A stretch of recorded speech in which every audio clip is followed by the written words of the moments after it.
Now, delighted to say that Padraig Harrington is making time for us. He joins us on the line. Evening, Padraig. Good evening, yes. Whereabouts are you in the world at this stage? I'm sitting in Dublin Airport heading over to Edinburgh for the Dunhill. Of course, On the move pretty quickly. Okay, never stops. If you need to run, just run. There's no problem. Okay. Are you all out of energy and wrecked at the moment? Is the come down severe after a week like that? Yeah, yes and no. As in, I haven't played golf now for 9 days without hitting a golf shot. That's a long time for me. So I'm keen to get back playing golf and, back on the golf course. But I think inevitably there'll be two parts to it this week. There's the buzz of having done well and seeing the guys on the golf course. It rejuvenates what you need to be doing and how you're thinking. But also then there's the down of it's pretty stressful last week. And even though I wasn't hitting any shots, it does take something out of you. What are the big stresses for you or the big issues for you in a week like that personally? In fairness to Thomas, there was 5 vice captains and he used as well. We used to prepare, ideas for Thomas, put things together, and then we'd all sit down as a group and work through it. And it's quite complicated when especially the first day, because you're trying to play all 12 players. So that means you must drop 4 players in each session. 8 players in total must be dropped. And, it doesn't matter who you are. Guys don't like being sat out. And once you sit one guy out or put one guy in, it changes the dynamic of another pairing. And you might end up trying to get one guy in one place, ends up maybe moving three different pairings around. And you could switch one from morning to afternoon. There's a lot going on. I think having the form on the Friday afternoon, going 4-0 in Friday afternoon, definitely made the selection process easier on Saturday. The only tough thing was whether you sat Torbjorn Olsen out, who was playing well, but there was nice partnerships in terms of four-ball, and there were certainly 4 good foursomes partnerships. From my own perspective, and this happens every time I've been at a Ryder Cup, you question whether you should play guys 4 times going into the singles on Sunday. You could see how flat Tommy Fleetwood was, but then Frankie Molinari went out there and won. Even Rory, it's difficult to play 4 matches and then go out on your own in a completely different dynamic in the singles and still be up for it. Of course they're trying, but it's just such a different pace, change of pace that, you'd like to at least rest everybody one session. Yeah. And so presumably you're following pairings across the couple of days and you have to give Thomas information on how people are looking and how they're playing. So who were you generally spending your time with in those first 2 days? I think I pretty much, one day, let me see, Saturday morning, one of the vice captains has to sit it out with the 4 guys who aren't playing to make sure that they've got full information, that we know where they are. We able to inform them when they need to know that they're playing, even though we were able to inform guys the night before. But generally I followed Rory for the 3 matches I was on the golf course and the singles actually. So yeah, you believe it or not, you're not seeing a huge amount, but we get good feedback in terms of we have the stats of everybody in practice and in the tournament. So there's no hiding, and that's interesting because a player can come back and say, yeah, my guy played well. And then you look at the stats and say, well, actually, he was the 3rd, the 6th or 7th best of the day sort of thing. So, obviously, you have to go with field, but stats are also important. Yeah, no doubt. Yeah, and so Rory, very interesting in 2 areas. One, he went out first in the singles. I wonder, was that decision made long in advance? And secondly, maybe answer this question first. On the morning, after the defeat in the morning and 3-1 down, there were certainly question marks. Would Rory go out again in the afternoon? He looked a bit out of sorts. Did you have input in that? Did you say, no, he's got to go out again? Or was the possibility of him not going out on the Friday afternoon even raised? It was raised, but quickly everybody agreed he should be out there.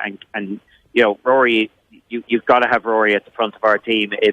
It's very important for all the players that he's out there. And, clearly Rory didn't play his best golf on the first morning. But, again, from my own perspective, I noticed a different dynamic when we put him out Friday afternoon. We put him out with John Ram. And was Sean Ram on Friday afternoon. No, it wasn't. It was Poulter. Friday afternoon. Poulter definitely helped raise Rory's game. Yeah. It was interesting that from just the crowd perspective, Torbjorn Olsen was too quiet with Rory in the morning. That's Torbjorn's character. He just plays his own game. He's not emotionally high and low. And Rory actually needed that sort of hyperness that Poulter brings to it, and got him pumped up. It's interesting, isn't it? All these permutations and combinations. Well, it's endless. That was one thing that I found very interesting. That for sure. And looking back at it, Rory has played very well with rookies, and I think that's why we put him out there with Torbjorn in the first place.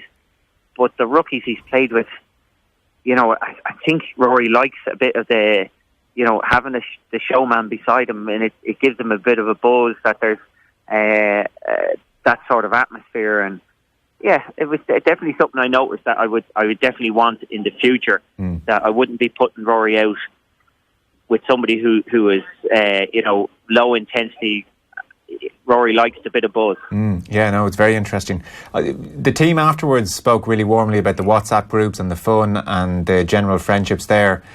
And I'm sure, look, everybody in the immediate afterglow will be feeling very, sentimental and well disposed to their group. So everyone's going to feel that. Did it strike you as a particularly good group in comparison with the many years that you've seen? Did any personalities stand out? I would think it was, yeah. WhatsApp groups and things like this, I know we had one the last time, but this is newer than certainly 12 years ago. It was quite possible, when I first started playing 20 years ago, that you hardly knew other players in your group, and you get a good idea of people's, I suppose, their sense of humour and the camaraderie, and there was the male bonding, for sure.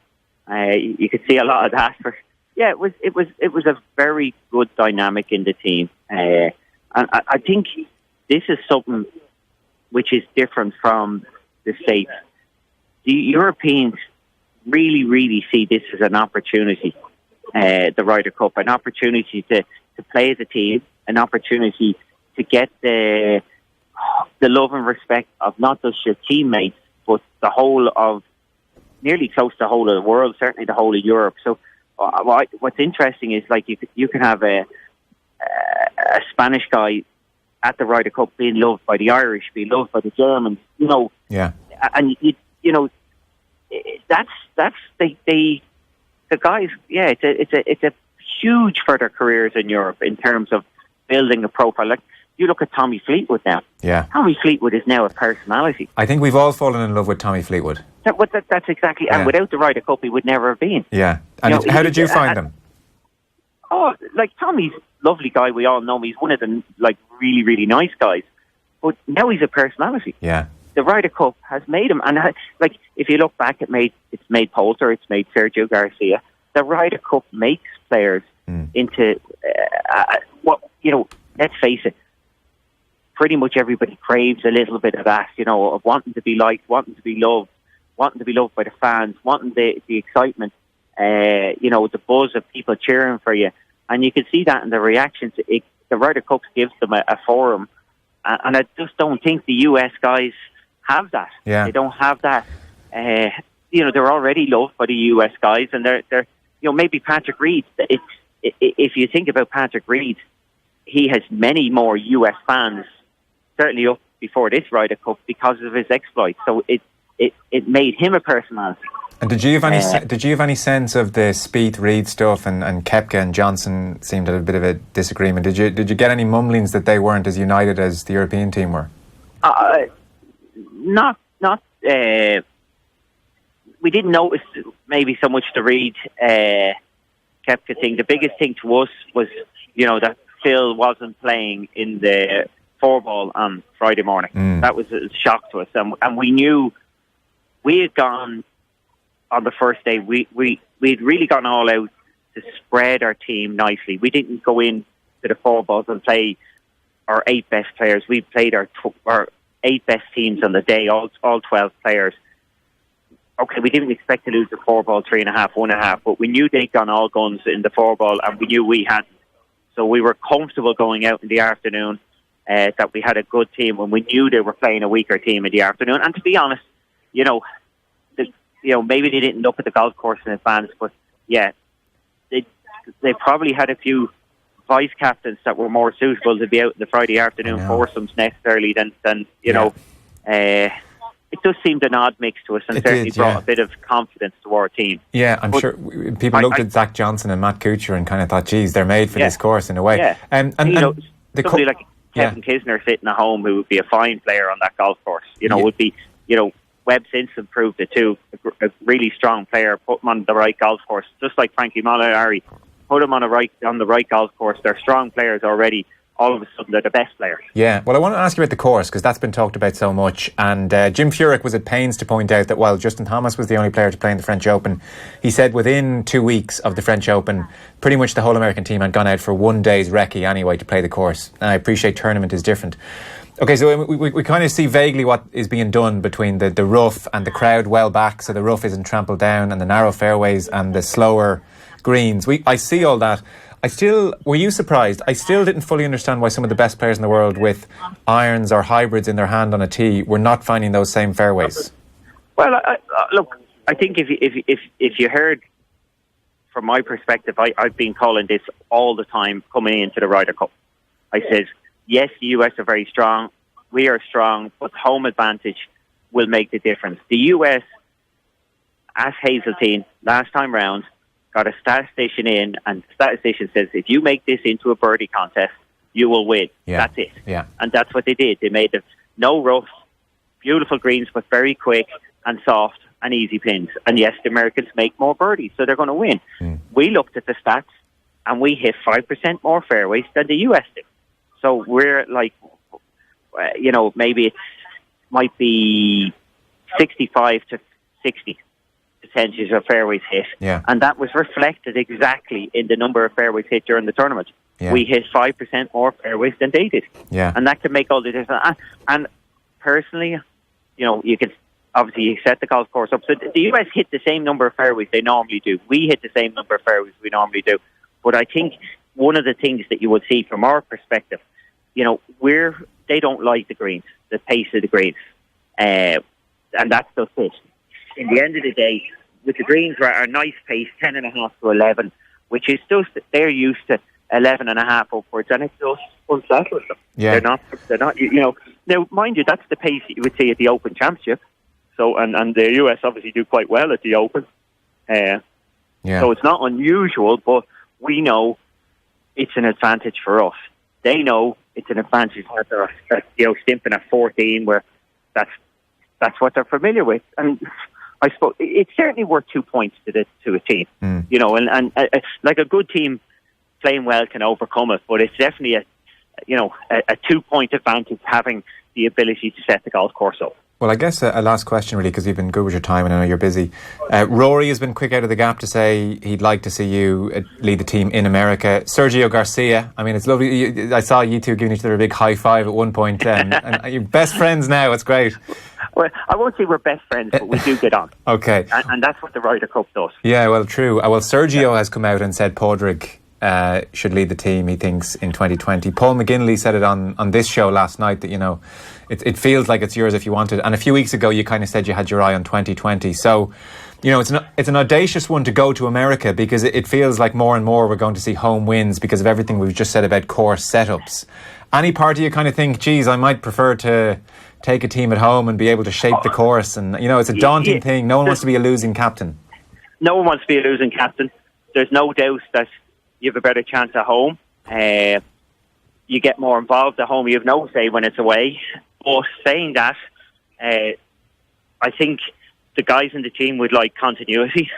I think the vice captains who are there look like they'll be captains and around the team for a while to come. There was a very nice mix, right down to, like, Robert Carlson was brilliant in terms of his diligence in making sure he did a lot of the hard work and stats and things like that, and made sure we were up to date with all of that. Right. Somebody like Robert looks like he could be there forever.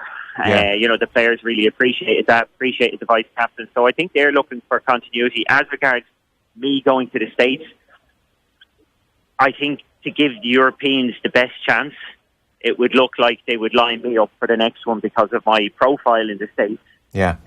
So it's not a question of me saying, oh, look, I'd like to do it in Europe because I have a better chance of winning. Yeah. Overall, Europe have a better chance of winning if I go to the States and somebody else does it in Europe. So for the good of the team, it will probably look like that. And saying that, yeah. I will say one thing, and this softens it a little bit. Whistling States is where it's going to be in 2020 is a European-style golf course. Okay. So they won't be able to get the greens to 14 on the stimp meter purely because it's too windy. So fair point, at least it's not. I'm hoping anyway. It's not going to be ridiculously. The 2 points might be only a point. Yeah. And do you have any misgivings about effectively almost having to really park your playing privileges and your playing career over the next 2 years? Well, that is another difference. If you go to the US, you have a lot less to do. Okay. If you're in Europe, you really have to give up everything you're doing. There's a lot of, the sponsors, you have a lot of work to do for the European sponsors, whereas they're not European sponsors in the States. It's really just the US. So, yeah. So I will be able to play, at least for the next year anyway, maybe the year at the tournament. It wouldn't be as easy. Yeah, okay. Well, now that's if I go for the captaincy. Now, who's saying I'm going? Are you are you undecided still, or have you made up your mind? No, not undecided, but it's still a voting. It's still a selection thing, so it's not. Yeah. You don't want to be presumptuous. I understand. Yeah, no, that's fair enough. The very last question, I can tell you're on the move. It's just something which is broken there. The poor woman that Brooks Koepka hit on the 6th, it turns out now is blinded in one eye for life. Like a shocking thing that, as a fan you don't expect it, and certainly Brooks Koepka, who did shout 4 from the tee, you don't expect it.